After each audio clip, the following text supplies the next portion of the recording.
Hello students, hope so आप सब बहुत अच्छे होंगे। तो इससे पहले वाले वीडियो में मैंने क्वेश्चन नंबर 14 तक सॉल्व किया था। आइए अब हम लोग क्वेश्चन नंबर 15 की ओर देखते हैं। क्वेश्चन नंबर 15 हमसे क्या कह रहा है। क्वेश्चन नंबर 15 में है the price of petrol goes up by 10%। Price, petrol का जो प्राइस है वो 10% बढ़ गया, right. By how much percent must a motorist reduce the consumption of petrol so that the expenditure on it remain unchanged?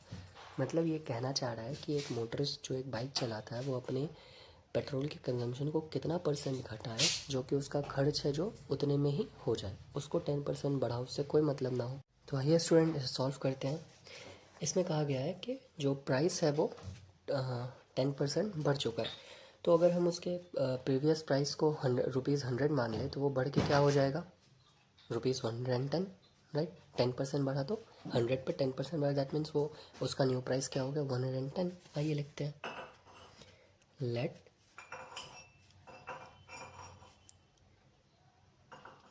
The previous price be ₹100, right. पहला वाला price उसका क्या मान लिया हम लोग, 100।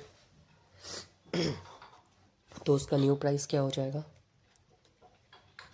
न्यू प्राइस विल बी ₹110, है ना, क्योंकि इसमें 10% इंक्रीमेंट मिला। इसमें 10% को क्या मिला, इंक्रीमेंट इन द सेंस को 10% क्या बढ़ोतरी हो रहा है, पेट्रोल के प्राइस पे 10% क्या हो रहा है, बढ़ रहा है।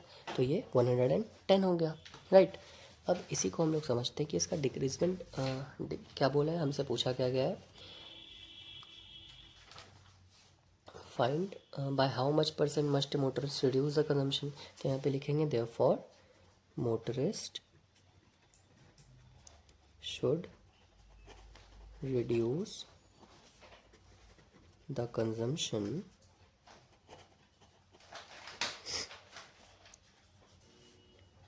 by कितना परसेंट बढ़ा, 10%। बढ़ के कितना हुआ, 110। और इसी का परसेंट निकालने के लिए क्या करेंगे, 100 से मल्टीप्लाई, राइट। यही है ना कि इतना परसेंट बढ़ा, अब बढ़ के कितना हुआ टोटल, ओवरऑल पे हमें परसेंटेज निकालना है ना, ओवरऑल पे परसेंटेज निकाल, तो ओवरऑल बढ़ के कितना 110, ऐसे को मल्टीप्लाई कर देंगे 100 से तो हमारा परसेंटेज निकल जाएगा, राइट। ये ज़ीरो कट हो गया। एंड ये क्या है, 100/11। दैट मीन्स क्या करना है, 11 को 100 से मल्टीप्लाई, 11 9 ज़ा 99 1।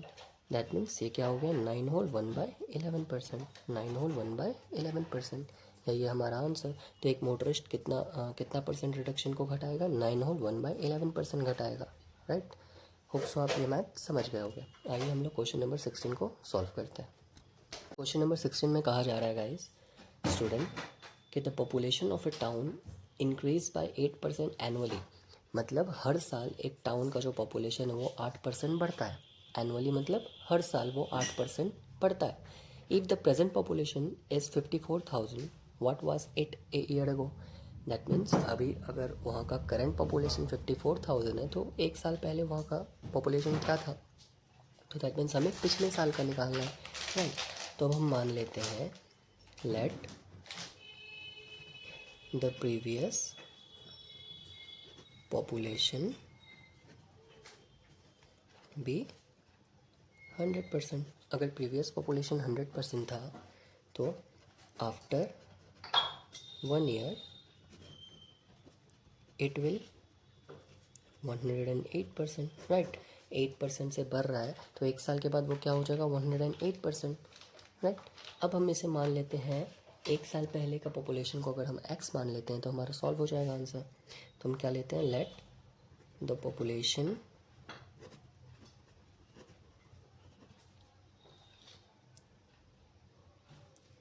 a year ago भी x, देन क्या हो जाएगा हमारा, ये हो जाएगा 108% of x is equals to 54,000, right. यही है ना। दैट मीन्स अब हम इसे सॉल्व करेंगे, 108/100 of x is equals to 54,000। That means ये कट हो रहा है, 5 से 2 से कट हो रहा है, 2 5 से 10, 2 4 से, एंड ये कट हो रहा है 50 से, फिर ये कट हो रहा है अगेन 2 2 से 4, 2 7 से, एंड ये फिर कट हो रहा है 25 से.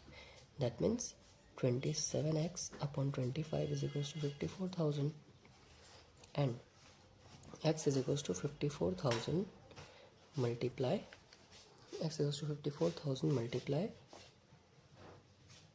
25 upon 27, एंड ये 27 कट हो रहा है 54 से 2 बार में. That means 2000. That means x का वैल्यू क्या हो गया 50,000, राइट, 50,000. तो 1 ईयर एगो पॉपुलेशन कितना था कंट्री का 50,000, राइट. होप सो आप ये मैथ समझ रहे हो कि मैंने इसे कैसे बनाया. तो आइए हम लोग बढ़ते हैं क्वेश्चन नंबर 17 पे. तो स्टूडेंट 17 नंबर में बोला जा रहा है the value of a machine depreciate every year by 20%. एक मशीन का जो वैल्यू है वो हर साल 20% क्या हो रहा है, डेप्रिशिएट हो रहा है. डेप्रिशिएट मतलब 20% गिर रहा है हर साल. If the present value of the machine be 1,60,000, what was its value last year. That means अभी जो वैल्यू है, ये देखा जाए तो लिटरली सीधा क्वेश्चन नंबर 16 के जैसा ही है. हम इसे वैसे ही सॉल्व करेंगे. आइए हम इसे सॉल्व करते हैं. तो हम इसे सॉल्व करेंगे तो क्या होगा, let the value of machine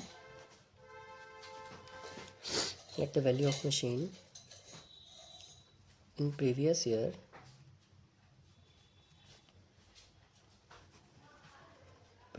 be 100%. तो मशीन का वैल्यू इस ईयर क्या हो जाएगा, 1 year ago it will be 100 minus 20, that means 80%. that means इस बार उसका वैल्यू क्या हो जाएगा 80%, राइट. तो वही 80% का हमें क्या दिया हुआ है 1,60,000. तो आइए हम इसे सॉल्व करते हैं. दैट मीन्स हम इसे सॉल्व करते हैं. 80% ऑफ, सॉरी ये पेज फट गया, 80% of x is equals to 1,60,000, right.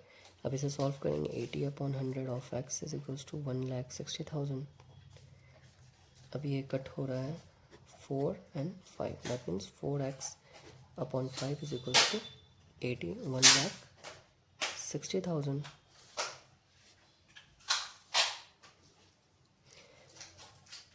तो ये क्या हो जाएगा फिर, 4x is equals to 1,60,000 multiply 5, and x is equals to 1,60,000 multiply 5/4, right. यही हो रहा है. अब ये कट रहा है 4 से 0 0 0 0.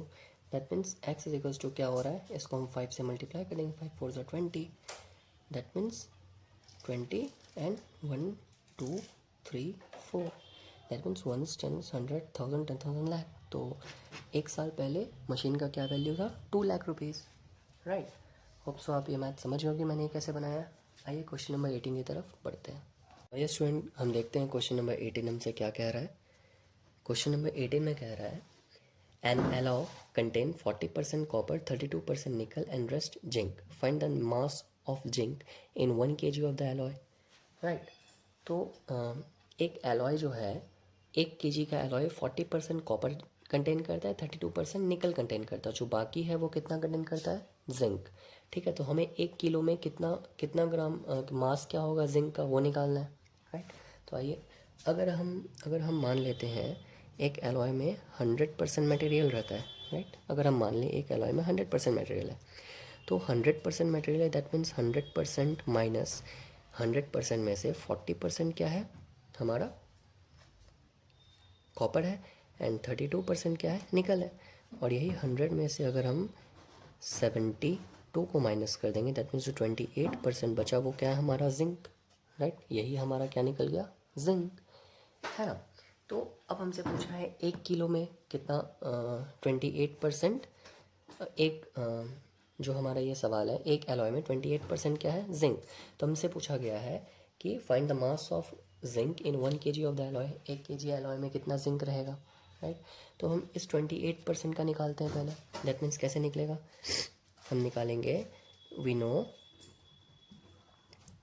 1 kg is equals to 1000 gram, right. तो 1000 ग्राम में मीन्स 1000 ग्राम में कितना मास है जिंक का, वही निकालना है। तो हम क्या करेंगे, हमें पता चल गया 28% क्या है हमारा जिंक, तो यही 28% ऑफ 1000 कर देंगे तो हमारा मास निकल जाएगा, right. That means 28/100 multiply 1000, 80000 cut गया, दैट मीन्स 280 ग्राम। तो 1 kg ऑफ एलॉय में कितना जिंक रहेगा, 280 ग्राम, राइट। होप सो आप यहाँ तक समझ गए होंगे स्टूडेंट्स। अगर यहाँ तक समझ गए होंगे तो वीडियो को लाइक ज़रूर करना और शेयर ज़रूर करना एंड सब्सक्राइब करना, बेल आइकन दबाना, ताकि मैं जब भी वीडियोस अपलोड करूँ आपको पता चल जाए।